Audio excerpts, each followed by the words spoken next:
Humble chef teaches billionaire's autistic child to say, "I love Mom." She fell to her knees in tears. Rain heavily batters the glass windows of the small bakery. It's a gray afternoon in the Seattle suburbs. Inside, the air is warm. It smells of roasted yeast and melted butter. Elias stands quietly behind the wooden counter. He's shaping bread. Suddenly, the brass bell above the door chimes violently. A woman steps inside. She wears a sharp, tailored Armani trench coat. She's completely soaked. A bodyguard in a dark suit quickly closes the door behind her, shaking off a large umbrella. But the storm doesn't stop at the door. A little boy, no older than 6, stands beside the woman. He's crying hysterically. His small hands are clamped tightly over his ears. He squeezes his eyes shut, trying to block out the entire world. "Leo, please," Victoria begs. Her voice is shaking. She leads him to a quiet corner table. "We're out of the mall now. It's quiet. The noise is gone." Leo doesn't lower his hands. His breathing is fast and panicked. The sensory overload from the crowded shopping center is still echoing in his mind. The bodyguard steps forward. He places a box of vibrant, expensive French macarons on the table. "Look, Leo," Victoria says, her voice desperate. She opens the box. "Sugar.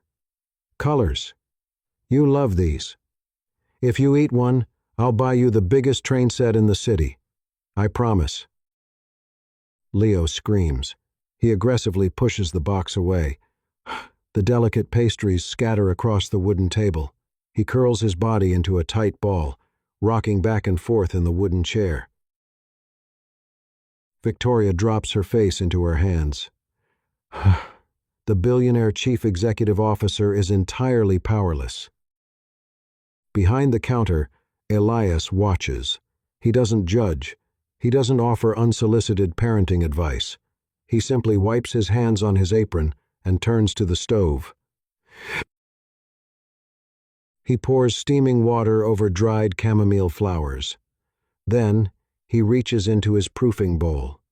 He pulls out a small, round piece of raw dough. He dusts it lightly with white flour. Elias walks slowly to their table. He makes no sudden movements. He places the ceramic cup of hot chamomile tea directly in front of Victoria. He doesn't say a single word. He just slides the cup close to her hands. He sees the deep exhaustion in her eyes. Then, Elias turns his attention to the boy. He doesn't present a baked pastry. He doesn't offer sugar. He gently places the ball of raw floured dough on the table, right within the reach of the boy. Elias steps back and waits. Leo opens one tear-filled eye. He sees the strange, pale object. The harsh colors of the macarons are gone. This object is simple. Slowly, Leo lowers one hand from his ear. He reaches out. His small finger touches the surface of the dough. It's cool. It's soft. It yields perfectly to his touch. Leo stops crying. He lowers his other hand. He presses his thumb into the dough. The texture is smooth and grounding. His rapid breathing begins to slow down. The physical sensation pulls him out of his panic and anchors him to the present moment. Victoria stares in absolute disbelief. The deafening cries have stopped. She looks up at the humble baker. She reaches into her designer bag and pulls out a solid black metal credit card. Her voice is heavy with exhaustion. "Name your price for whatever is in that dough," Victoria says. He hasn't stopped crying for an hour. Elias looks at the black card. He gently pushes it back across the wooden table. "There's no price for flour and water, ma'am." Elias replies, his voice incredibly calm. He didn't need a pastry. He just needed something he could control, 3 days pass. The brass bell above the bakery door chimes. Alias is kneading sourdough on the wooden counter. He looks up. Victoria stands in the doorway. She isn't wearing a wet trench coat today. She wears a sharp, charcoal gray power suit. She looks like a woman preparing for a boardroom war. She walks directly to the counter. She doesn't order coffee. She drops a thick, leather-bound folder onto the flour-dusted wood. "I had my legal team draft this," Victoria says. Her tone is absolute business. "A 6-figure salary, full benefits. You close this shop. You become Leo's full-time private chef at my estate." Elias doesn't open the folder. He folds the dough. He presses his palms firmly into it. "No, thank you," Elias says quietly. Victoria blinks. She's a billionaire chief executive officer. People don't say no to her. "Did you look at the number?" Victoria asks, her voice tightening. "I can add a signing bonus." Elias scrapes the excess flour from the wooden board. "Your son didn't find peace in my dough, Victoria," Elias says. "He found peace in my bakery." He looks up, meeting her sharp, calculating gaze. "My ovens hum at the exact same frequency every hour." Elias continues. The flour falls quietly. The rhythm never changes. "If I go to your estate, there will be maids, chefs, slamming doors, and ringing phones. The noise will shatter him all over again." Victoria frowns. She points a manicured finger at the leather folder. "I'm offering to double your annual revenue," Victoria says. "You run a failing bakery. Why are you saying no?" Elias pushes the heavy dough forward. He doesn't break his steady rhythm. He doesn't look up. "Because you're trying to buy a shortcut to your son," Elias replies. Victoria freezes. The words hit her like a physical blow. Elias wipes his hands on his canvas apron. He looks directly into her eyes. The quiet baker is suddenly the most commanding presence in the room. "I'll teach him to bake," Elias says. "But he stays in my kitchen, and you stay in the room." Victoria crosses her arms defensively. "I have a company to run. My bodyguards can bring him." "No bodyguards," Elias counters instantly. "No nannies. No tablets playing loud cartoons to keep him quiet." He slides the legal folder back across the counter, rejecting the absolute fortune inside. "No emails. No calls," Elias says, his voice a steady, unbreakable anchor. "Just you, him, and the flour." The bakery falls perfectly silent. Victoria looks at the man behind the counter. He can't be bought. He can't be intimidated by her wealth. She looks down at the rejected contract. For the first time in her life, her money is completely useless. Afternoon sunlight streams through the bakery kitchen window. Golden dust particles float in the warm air. Leo stands on a small wooden stool. His little hands press slowly into a thick mound of soft dough. He's calm. In the corner, Victoria sits on a metal stool. She isn't calm. Her smartphone buzzes. She checks it immediately. Her fingers fly across the glass screen, firing off quick responses. She's physically in the bakery, but her mind is running a corporate empire. She looks up. Her eyes are sharp and evaluating. "Leo, you're pressing too hard," Victoria says. Her voice is tight and commanding. Leo flinches. His hands stop moving. "Elias," his therapist said, "we need a clear sequence." Victoria dictates. She picks up her glowing iPad, scrolling through a strict schedule. Step 1, measure. Step 2, mix. He needs a timeline. We're losing focus. Elias doesn't answer. He simply slides a small wooden bowl of extra flour closer to Leo. Victoria stands up. Her high heels click sharply against the tile floor. The sound echoes like gunshots in the quiet room. "Leo, pick up the measuring cup," Victoria orders. "Don't just play with the flour. We have an objective." The sharp, demanding tone of her voice shatters the peaceful rhythm of the room. Leo's breathing speeds up. The pressure in his mother's voice is a heavy, physical weight. The sensory overload hits him instantly. He grabs the sticky dough. He throws it violently onto the tile floor. Smack. Leo drops to his knees. He covers his ears. He squeezes his eyes shut. His index fingers begin to tap frantically against the sides of his head. Victoria steps forward, her frustration boiling over. His behavioral therapist says he needs structured tasks. Victoria shouts, holding up the glowing iPad. "You're just letting him make a mess." Alias stops wiping the counter. He turns around. He takes 3 slow, deliberate steps toward the billionaire. He reaches out. He doesn't yell. He doesn't argue. He gently but firmly grips the top of her iPad. He pushes the leather cover down, folding it shut. The bright screen goes completely dark. Victoria gasps. Shocked by the sudden physical boundary, Alias looks directly into her eyes. His gaze is fierce and completely unbreakable. He lives in a world that is completely overwhelming. "Victoria," Alias says, his voice a low, steady rumble. Victoria stares at him, her chest heaving. "Every sound is an alarm," Elias continues. "Every light is a flash.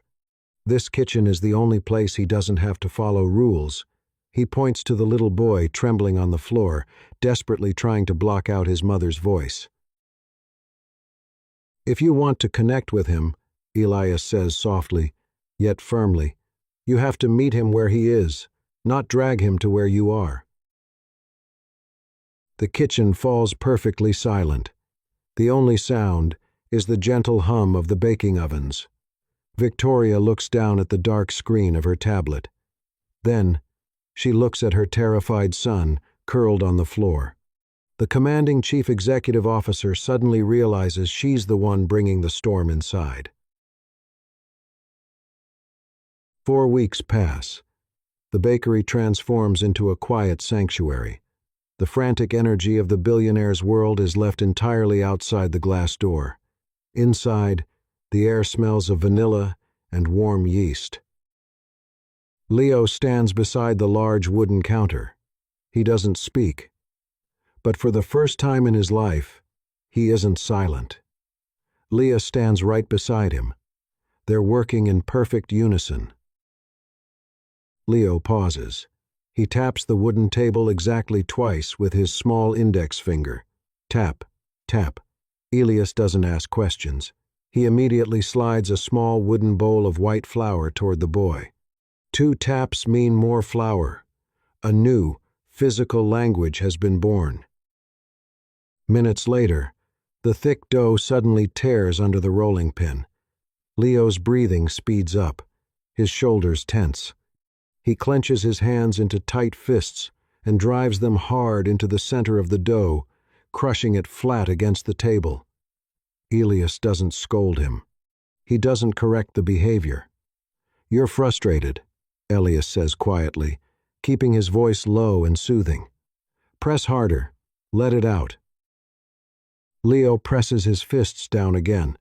The heavy resistance of the thick dough absorbs his anger. His rapid breathing slows. The sensory meltdown is completely averted. In the corner of the room, Victoria sits on her metal stool. Her expensive smartphone is buried deep inside her leather handbag. The screen is completely turned off. She doesn't check her corporate emails. She simply watches the flour dust floating in the sunlit air. Her eyes widen. A profound realization washes over her. The humble baker isn't teaching her son how to make bread. He's giving her son a voice. He's teaching him how to speak without ever using a single word. Suddenly, the oven timer chimes. It's a soft, gentle bell. Alias opens the hot oven door. A wave of sweet heat fills the room. He uses a heavy mitt to pull out a metal baking sheet. Resting in the center of the metal tray is a single sugar cookie. It's shaped like a crooked, uneven star. Leo mixed the batter. Leo cut the shape. It's his very first creation. Elias slides the warm cookie onto a small white plate. He places it on the counter. Leo looks at the cookie. A rare, genuine smile appears on the boy's face. He picks up the small plate. He turns to Elias, holding the plate up.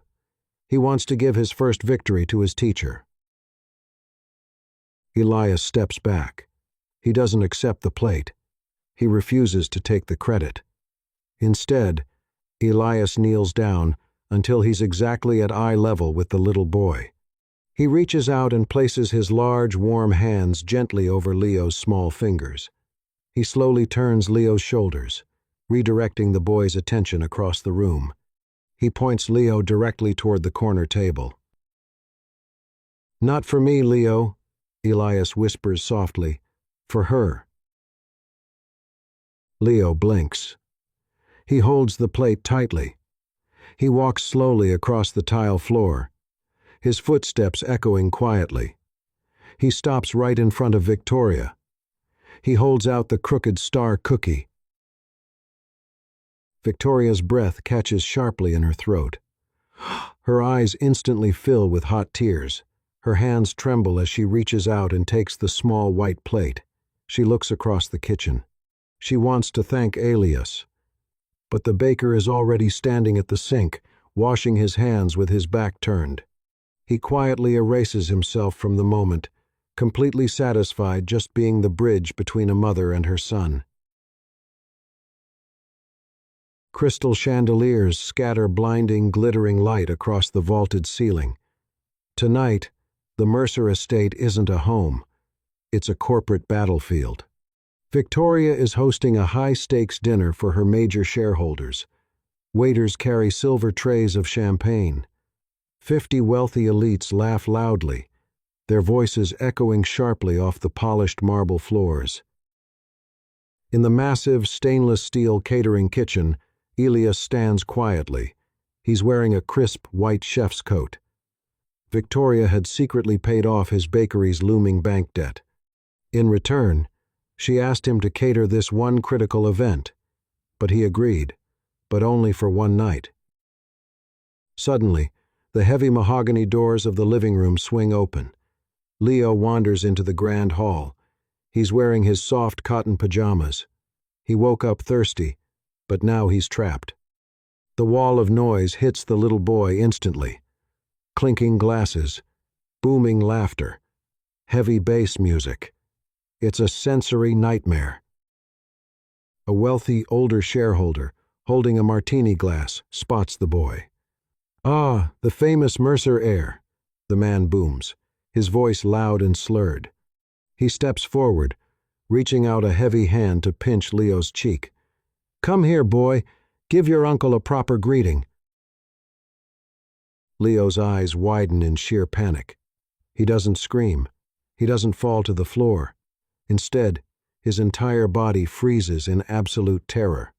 He violently flinches away from the man's hand, backing himself tightly against the cold marble wall. He clamps his small hands firmly over his ears. His chest heaves with rapid, silent, shallow breaths. He's suffocating in the noise, trapped in a silent, invisible panic. The music stops.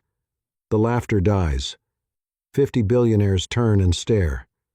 "Good Lord," the older shareholder mutters, pulling his hand back in annoyance. "The boy lacks basic manners, Victoria.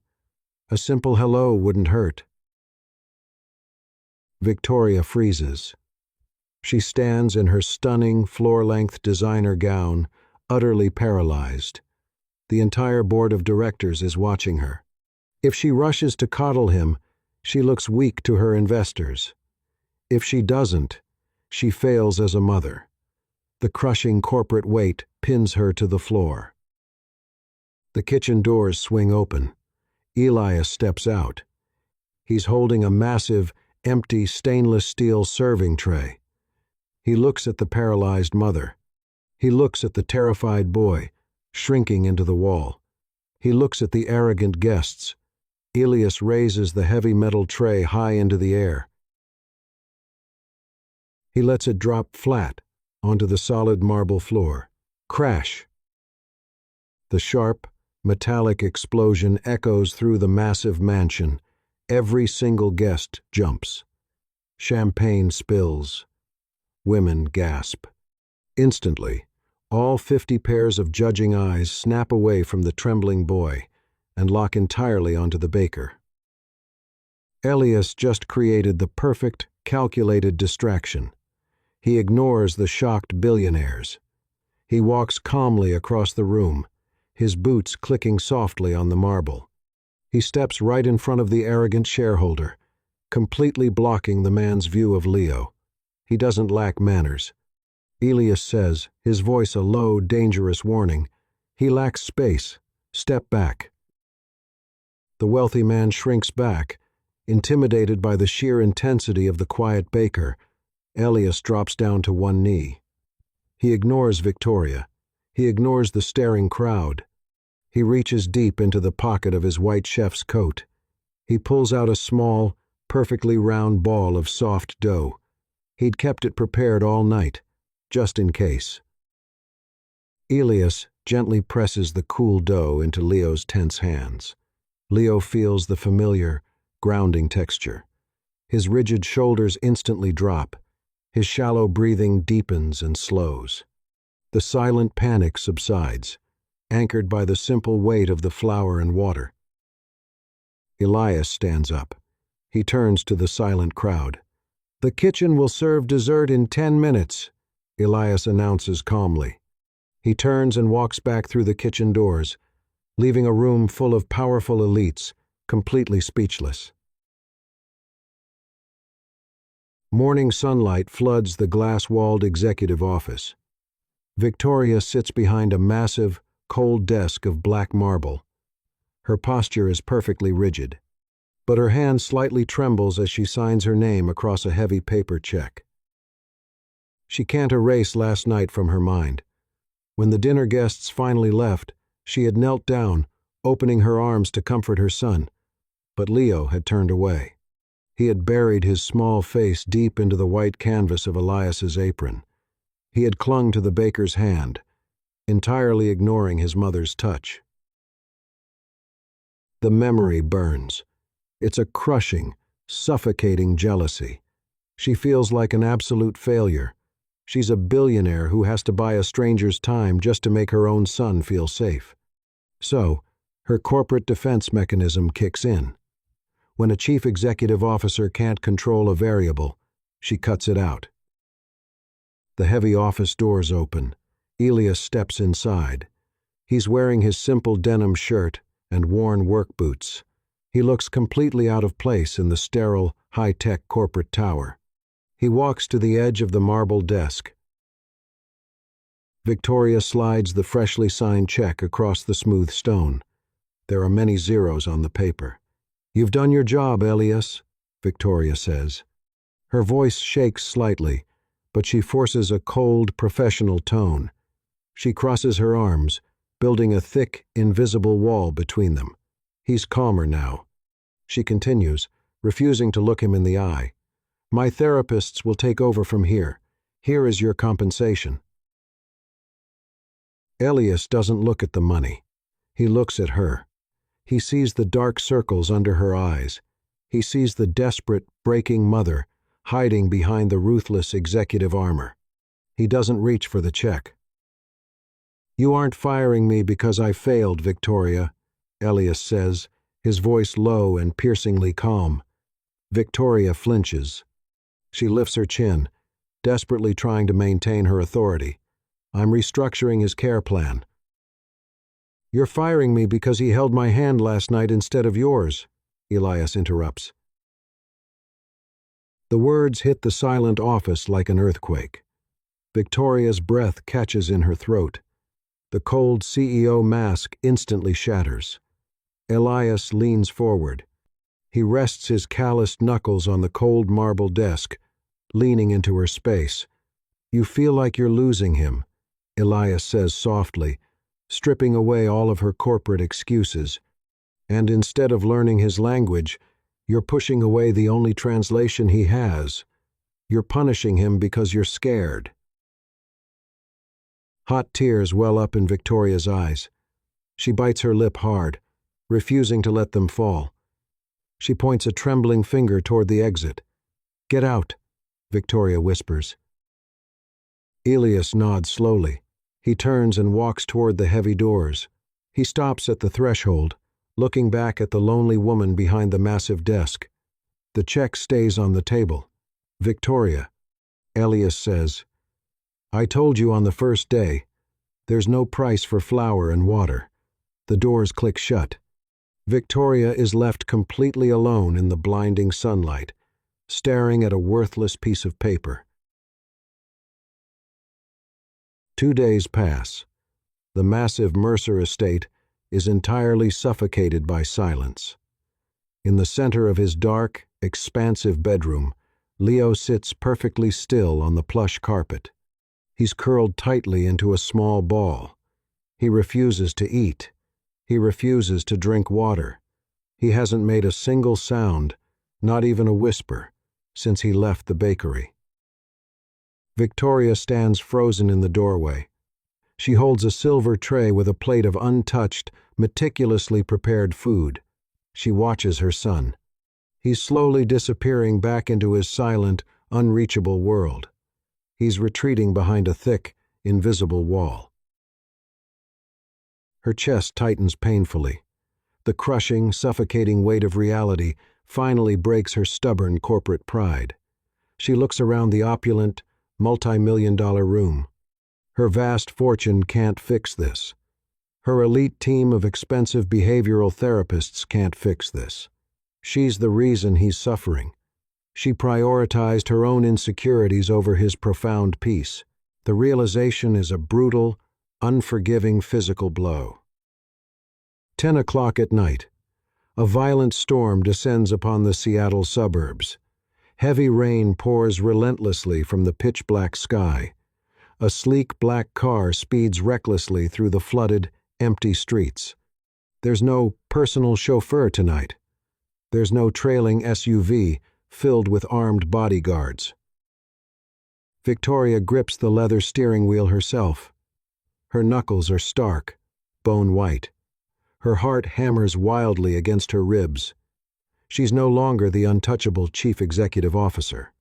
She's just a terrified mother desperately racing against time. The windshield wipers furiously battle the torrential downpour.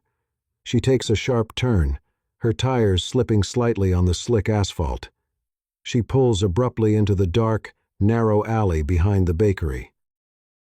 Victoria throws the heavy car door open. She doesn't grab a protective umbrella. She doesn't reach for her designer purse.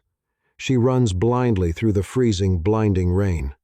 Her expensive heels splash through deep, muddy puddles.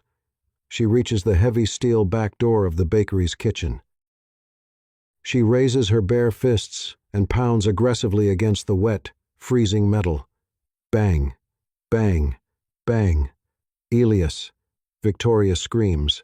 Her voice is completely swallowed by the roaring thunder. She pounds again, striking the door until her hands physically bruise against the cold, unforgiving steel. "Elias, please." The heavy metal deadbolt clicks loudly. The steel door swings open. Warm, golden light instantly spills out into the freezing, chaotic alley. Elias stands quietly in the doorway. He's wearing a simple gray t-shirt and faded jeans. He looks at the woman, standing in the violent storm. The fierce, untouchable billionaire is completely gone. Victoria stands shivering violently in the freezing rain. Her blonde hair is plastered wildly to her face. Her soaked, expensive clothes cling heavily to her trembling body. She's crying hysterically. Hot tears mix freely with the icy rain running down her pale cheeks. She looks up at the humble baker. She has absolutely nothing left to hide behind.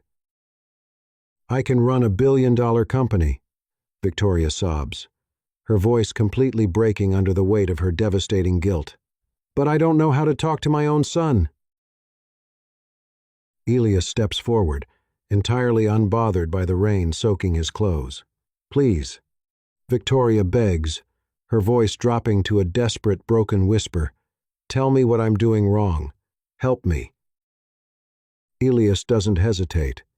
He doesn't demand an apology. He reaches out and grips her arm. He pulls her gently but firmly out of the freezing storm and into the warm, quiet sanctuary of his kitchen. He pushes the heavy steel door shut, instantly cutting off the violent noise of the rain. He walks calmly to the counter and grabs a thick, clean, white cotton towel. He steps back to Victoria. He gently drapes the warm towel over her aggressively shaking shoulders. He doesn't judge her total breakdown. He only offers absolute safety.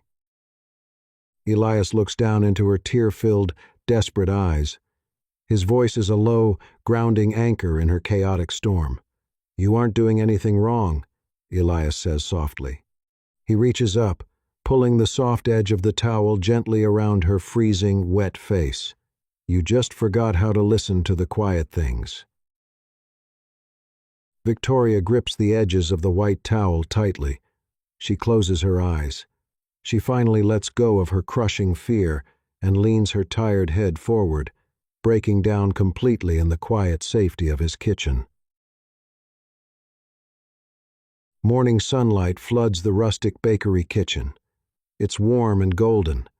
Outside the glass windows, a gentle morning rain begins to fall. The soft, rhythmic tapping of the raindrops creates a peaceful, quiet sanctuary. Leo stands at the wooden counter. A fresh mound of dough sits in front of him. Victoria stands beside him. She doesn't hold a phone. She's fully present. Elias steps forward. But this time, he doesn't take Leo's hands. He looks at Victoria and gestures for her to step directly behind her son. She wraps her arms completely around Leo's small shoulders. She places her hands gently over his. Leo stiffens for a second, but then he feels the familiar warmth of his mother. He leans back against her chest. He feels completely safe. Elias takes a slow step back, surrendering the entire floor to them. "Don't ask him to speak," Elias whispers softly. "Just press the dough. 3 times, 1 for each word. Let the rhythm do the talking." Victoria nods. She swallows the heavy lump in her throat. She presses her hands down over Leo's small fingers, pushing deeply into the soft, yielding dough. 1, Victoria whispers. They lift their hands and press again. 2, a final deep press into the flour. 3. The bakery falls incredibly silent. The only sound is the gentle rain against the glass. Leo stops moving. He feels the steady, calm heartbeat of his mother against his back. He looks down at the white flour covering their intertwined hands. Slowly, the little boy looks up. His bright, clear eyes meet his mother's gaze. He opens his mouth. His voice is very small, hesitant, but perfectly clear. "I love Mom." Victoria gasps. Tears instantly stream down her face. She drops to her knees and buries her face into his soft hair, weeping in pure, overwhelming joy. The invisible wall is completely shattered. The miracle of understanding has finally broken through the silence. Time passes. The heavy emotional storm settles into absolute peace. Leo sits happily at the corner table. He's quietly shaping small, uneven dough stars. Victoria slowly stands up. Her $1,000 designer suit is completely ruined. It's covered in white flour and wet tear stains. But she has never looked more radiant. She has never looked more real. She doesn't act like a billionaire. She naturally reaches out and grabs a clean white towel. She steps up to the wooden counter, standing shoulder to shoulder with Elias. She begins wiping down the scattered flour. The massive invisible wall between their two worlds simply ceases to exist. Victoria stops wiping. She looks at him. A warm, beautiful smile spreads across her face. "What time does your bakery open tomorrow, Elias?" Victoria asks softly. Elias stops cleaning. He turns his body slightly, closing the distance between them. His deep, steady eyes look right into hers. "For the customers?" Elias asks, his voice low and intimate. 8 in the morning. He pauses, his gaze never leaving hers. "But for you, the door is always unlocked." Victoria's breath catches. The defensive corporate armor she wore for years melts completely away. Elias slowly reaches out his hand. He doesn't pull her into a rushed, forced kiss. He is far more protective. His calloused, rough thumb gently brushes across her cheek, wiping away a soft streak of white flour. His touch is light, careful, and deeply tender. Victoria doesn't pull away. She closes her eyes. She slightly tilts her head, leaning deeply into the warm, safe palm of his hand. Through the glass window, the gentle rain continues to fall. Elias steps quietly toward the front door. He looks back at the woman who finally found her home, and the little boy who finally found his voice. He smiles. He reaches up and flips the wooden sign on the glass door to closed. Watching Victoria let go of her corporate pride reminds me of my own family. When my little nephew was diagnosed with severe sensory issues, I used to get so frustrated. I kept trying to force him to talk, constantly pushing him to fit into my loud, fast-paced world. It wasn't until I finally stopped talking, sat on the floor with him in absolute silence, and just helped him stack his wooden blocks, that he finally looked at me and smiled. I learned the hard way that love doesn't always need a loud voice. Sometimes, you just have to learn their language. The greatest lesson here, from Victoria's journey and my own, is that true connection is never about forcing someone to fit into your reality. It's about having the absolute courage to step softly into theirs. We spend so much time trying to fix people, when all they really need is to be understood. Wealth, status, and power can buy almost anything in this world, but they cannot buy a bridge to a child's heart. Only patience and empathy can build that. So, I have to ask you, what would your choice be if you were in Victoria's shoes? Could you swallow your pride, let go of your wealth, and humble yourself to learn from a simple baker? Or would your fear of losing control make you walk away? Drop your thoughts in the comments below. I read every single one. And if this story touched your heart, please hit that subscribe button on the Soul Stirring Stories channel and turn on the bell so you never miss another journey. I'll see you in the next story.